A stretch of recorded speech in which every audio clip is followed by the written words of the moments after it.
Good morning, this is Dawn. And this is Sally with Maranatha Adventures. First of all, I want to talk about is if you hear noise in the background, it's just the air conditioner here in the shop running. It's a hot and muggy day here in the Ozarks. Anyways, this video is going to be on truck gear, or I like to say what's underneath your seat.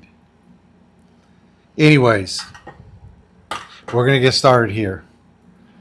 We all carry different gear and stuff inside of our pickup trucks underneath, whether it's a four-door or extended cab or the back end of our trucks, such as in the bed or whatever. And I'm talking about gear that we use quite frequently here. All this stuff here that we got shown here is stuff that we've purchased over the years.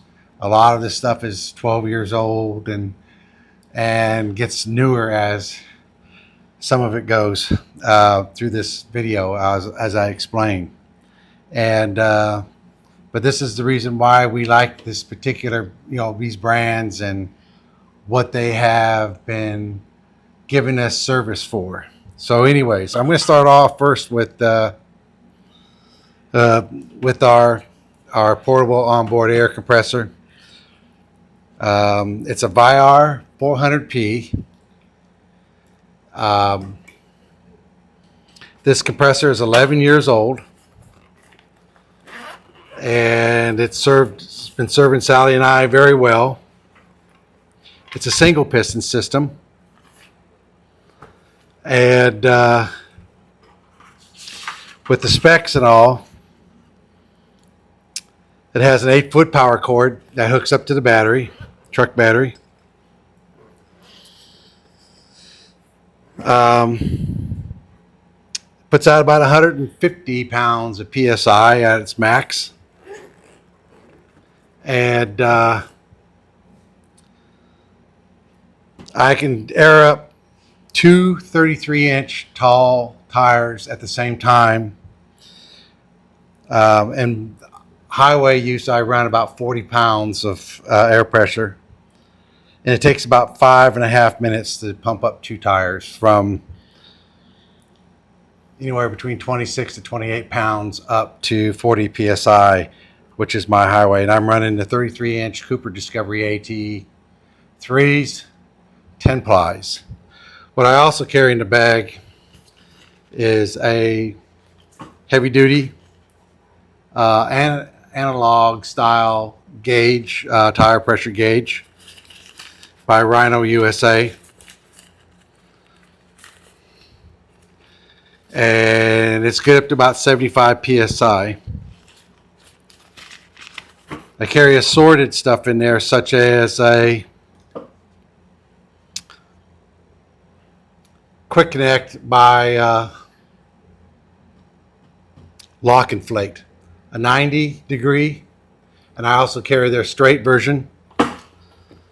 I also carry an air blow gun. That way I could blow the zippers and on the in-suite and the awning, and also blow out the dust in our Ingle fridge. Our Ingle runs in the back of the bed of the truck, and soft toppers or type toppers are not the most dust proof for dust. But anyways, the next item I'm going to be going through is the hoses that I run on my compressor. I took the factory 20-foot coiled, or I call them pigtail looped hoses off and got rid of those. And what I do is I run two sizes in this bag, and I run a 10-foot by 1/4 inch with disconnect couplers, and I also run a 25-foot in the same exact hose and 1/4 inch with quick disconnect couplers on it. That way I can be able to get around the truck with no problem and the trailer when it's all hooked up. The next thing I want to get into is my when we air down. This particular product is probably close to 10 years old. It's made in South Africa. It's the Indeflate, and I have their 2 hose set up, and I love this thing. It's served us well, and the nice thing about it, it has the analog gauge. It's not digital, so I don't have to worry about batteries. But what I like about this is that this manufacturer, this product is tested. I mean, it's been around a long time. It can withstand the roughest of overland trips. Again, these products here is that we use. We're not sitting there suggesting that y'all should buy these products. I'm just explaining why we have these products and why we use them. The recovery bag is another one that sits underneath the rear seat of our truck. But I'm not going to get into what's all in there, because if you want to know, it's in our 13th video, and the video is called The Recovery Gear We Use, and it will explain what's all in that bag and why we use these particular products as in manufacturers and the products in the bag. The next one is the toolkit. Pretty heavy, isn't it? Yeah, Sweetie? it is.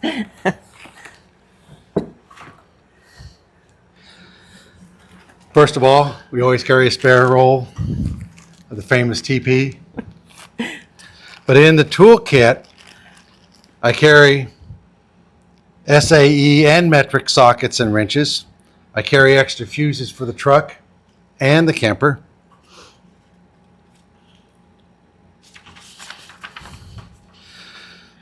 Extra lug nuts for the truck and for the camper. I also carry the Kobe tire valve system for replacing the valve stem, and various other hand tools. Carry wire connectors with the crimping tool, electrical tape, zip ties. I carry a 37-piece screwdriver bit set, an old toothbrush, and a snap blade knife. And I'm probably missing a few other items there, but that's all we need underneath there. Can't carry everything all at once. The other thing, this is a recent purchase.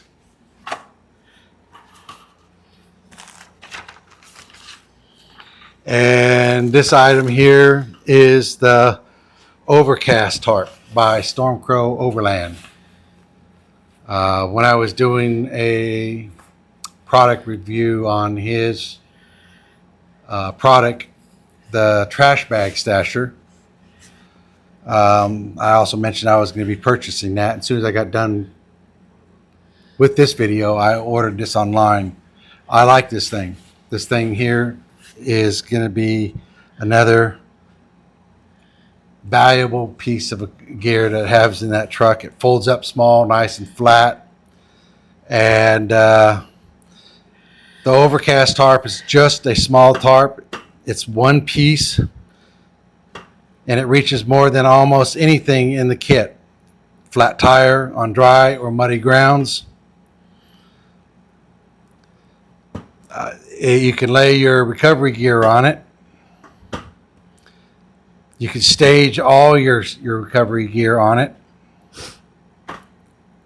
You know, it acts as a windshield visor and also a windshield signal, as in because of its being high vis orange. It can also be used as a mat if you tent camp or at the base of your rooftop tent ladders. And Rob also makes them not just in high vis orange, but other multiple colors and larger sizes or smaller sizes. That's another one I like a lot. We also carry 20-foot of extension cord of jumper cables with us. And anyways, besides the jumper cables, we also carry a jump box or a jump starter box. And this one here we purchased this year. The other one we had was close, I'd say almost as long as we've been overlanding. Yeah. Over 12 and a half years. And that one was an interstate battery jump box, and served us well. The only reason why I got rid of it was that I noticing that the battery was actually swelling up on it. And so it was time to get rid of it. So we ended up going with I can't even pronounce that. Ansody. Ansody. And let me tell you, I like this better than the interstate one I had. It very seldom drops its charge, losing its charge, with just being sitting in there. But I jumped my tractor with it. I jumped my Kawasaki mule with it. I haven't jumped the truck with it because I just, I have a recently new battery in it. But I'll tell you, I'm really pleased with this. I can't say enough about this. And it wasn't that expensive, to be honest with you. The other thing I carry in the truck is a DOT compliant fire extinguisher. And in one of our videos, we were exploring, looking for a campground, new campsites to camp at.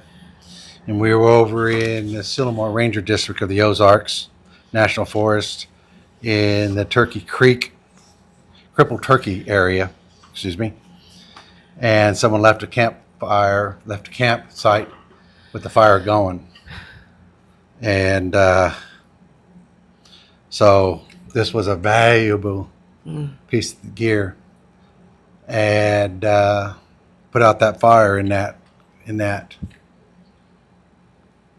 fire pit, left behind. Whoever left it behind, shame on you.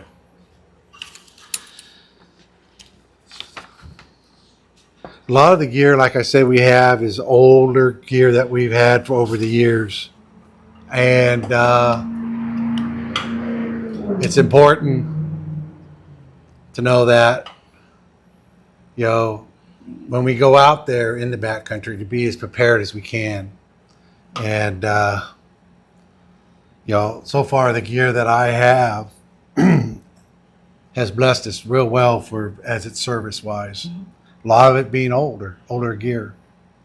And a lot of things can happen, breakdowns along with injuries. And that's where Sally's going to talk about the one piece that's real valuable, and that is our full-blown first aid kit.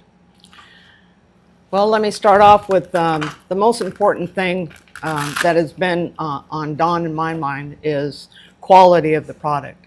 I've been in the medical field for over 50 years, and quality does matter. You have better outcomes for the patient. For us, it would be for us or anyone else that was out camping and got injured. So I can't stress enough about trying to get as much product as you can that's made in the USA. Because their quality assurance is much stronger and more reliable. They really are looking at the integrity of the package, especially if it's sterile, and even an item that is what we call clean, not sterile. Their packaging is much more superior than we have found with foreign companies. Don had gotten this first responder bag. And what really helps in a situation with when someone is injured, or even yourself, you can be at home and you get stressed out a little when you cut yourself, and so you're looking around for a paper towel, and then you're looking around for a Band-Aid. And so what helps with what we have set up, and this is what works for us, is we have everything grouped in like product. Like this one is, we call it our ouch bag. And that's for basic, cutting your finger, a burn. We have, even as you get older, a magnifying glass in it. It really helps when you're trying to pull out slivers or pieces of glass. And so it's imperative that you keep things organized so that you would only have to take this one out, clean the wound, and everything is in this little bag. Further down the road, this is over the counter. This is typical stuff like aspirin, Imodium, allergy pills if you have allergies, bite sticks, Benadryl. We've also found out that Benadryl, bite sticks or Benadryl ointment or spray really does help when you've got a burn. And I really recommend the spray so you're not touching the wound. So we found that out accidentally from my burning myself at home. So but one of the most important things in here, we use Imodium. If you end up getting sick, or perhaps drinking water you shouldn't have drank, or you catch some kind of bug when you're out in the trail, when you get diarrhea really bad, you get dehydrated, and it can be very dangerous, especially if it's hotter in the day. So you're not only dealing with dehydration from sweating, but also from diarrhea. So we really make stress that you have to have products like that, because if you're going to be out for a long period of time, you really have to take care of your body on that. So this helps to keep it all organized again. Then we broke this down into wound care.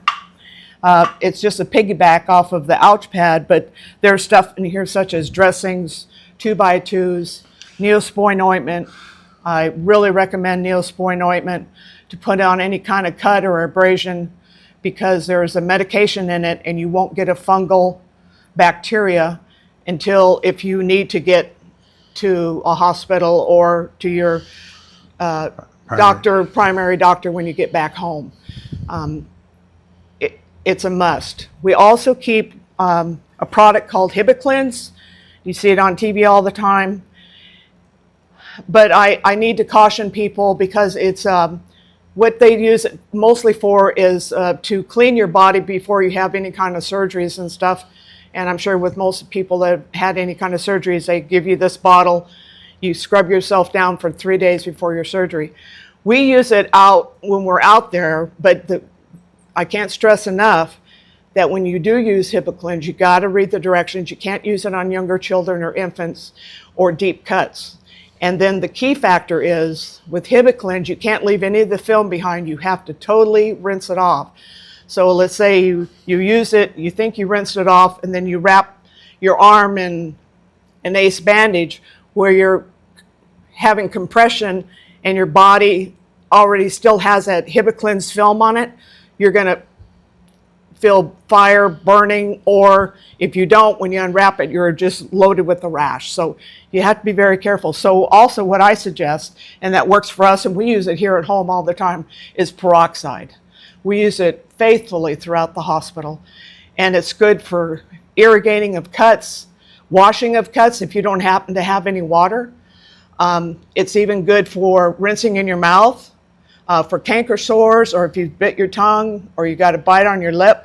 You just don't swallow it. You wish it around and you spit it out. They now make peroxide that's also in a spray bottle, which really helps, especially if you've got something going on that it's painful to even touch, and just spray it down with peroxide instead of trying to actually, once you irrigate it, and just the less you touch it, the better off you are. Even an abrasion or a scuff can be painful. So we found out that quality is the best thing. So I can't stress enough. And you can buy first aid kits already made up. And we've done that when Don had his shop here. He has a first aid kit that we bought off the shelf. But we found that there was inferior products in there, such as Band-Aids. It sounds simple, but you put a Band-Aid on, and if it gets wet, it falls off. We use cloth Band-Aids. And if anyone has used them, you can shower for 2 days and they won't come off. So you would buy a first aid kit and end up trashing half the stuff because quality wasn't there. Also, I've had people ask me on their little tubes that they get of Neosporin ointment, they can't see the expiration date. Expiration date is really important because some products get weaker and some products get stronger, especially if it's medication. So you have to be very careful there.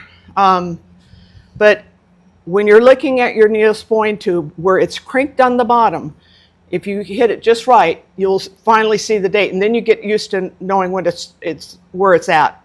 And that's a lot of the products that are crinked. Even your toothpaste, it's crinked, and where it is, that's where the date's at. So we check our bags every about 6 months. When we see that something's going to be going out in 3 or 4 months, I just write a list, buy it, and then when we check it again, we just swap it out and toss the old product. But being organized is the key. But again, can't stress enough about trying to get as many products as you can that are made in the United States. And one other thing that people aren't aware of, gloves, because they're made in all different kinds of mills, they deteriorate. So if you got them in a Ziploc bag or something, check those once in a while. They're fairly cheap. Go ahead and sacrifice one, and if when you go to put it in, if it tears at the cuff, you need to throw it out. So you may not even see pinholes until it's too late. So save yourself 10 cents and toss them. But this has all worked for us. We got ace bandages in here, anything that you might have a strain. So we try to keep all of our products as much as we can made in the USA.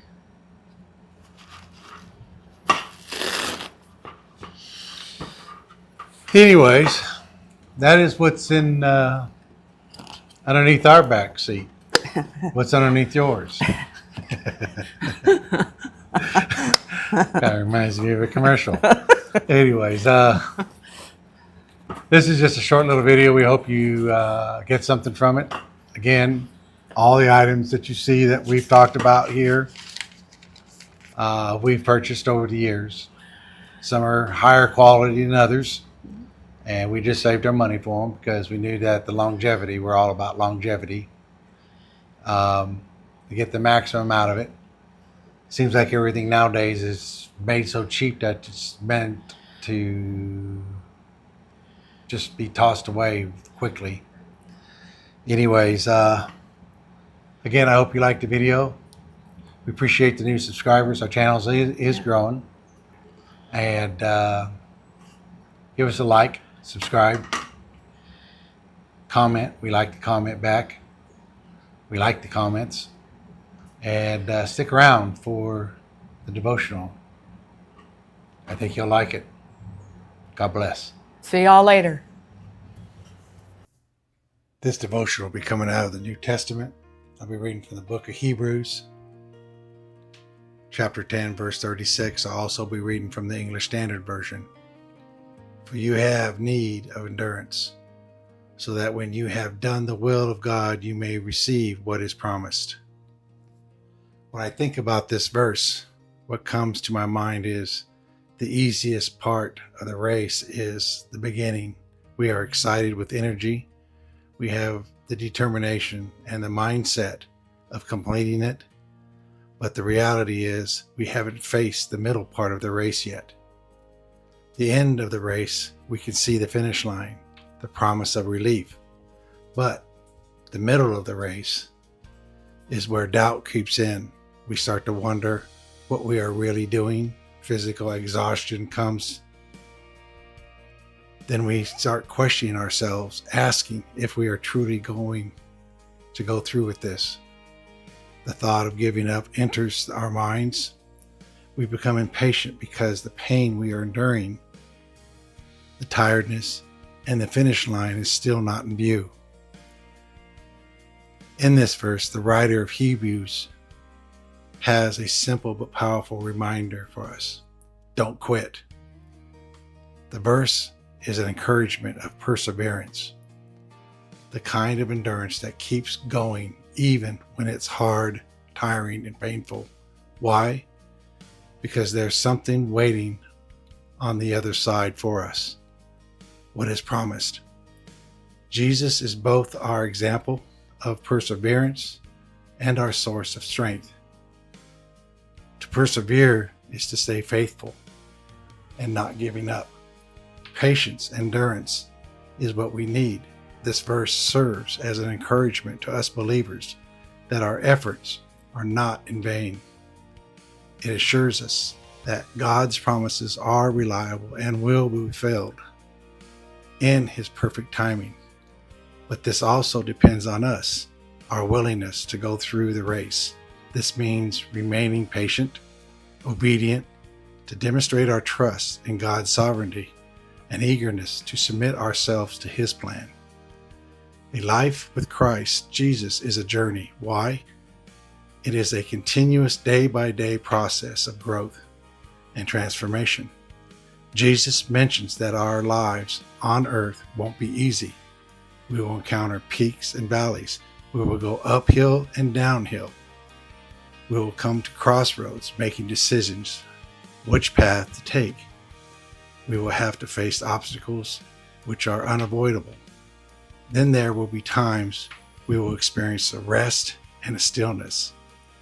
Through all this, we may not understand why things don't go according to our way of thinking or timing. All we have to do is trust and be patient. So do not be surprised by the way the Lord is leading you. Just trust and be patient. Nothing happens by accident. Each turn, each hill in the road is placed there by the one and only true God. It isn't a punishment. It's preparation to shape our character, to build our endurance, to deepen our faith. Our job is to keep our eyes fixed on Jesus, following His lead, remaining on that straight and narrow path. Only then we will be granted the crown of victory. I hope somebody gets something out of this. I really do. Give God the time He deserves. God bless.